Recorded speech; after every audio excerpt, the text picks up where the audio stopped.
Good morning. Well, I needed a few more things this morning from Walmart. I got me some, it's a Walmart brand, but it's a Eagle brand milk. It's a generic of that. And I got me two things of coffee creamer. Got me some milk.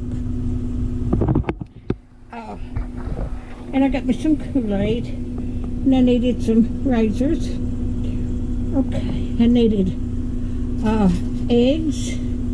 And I like these sweet and sour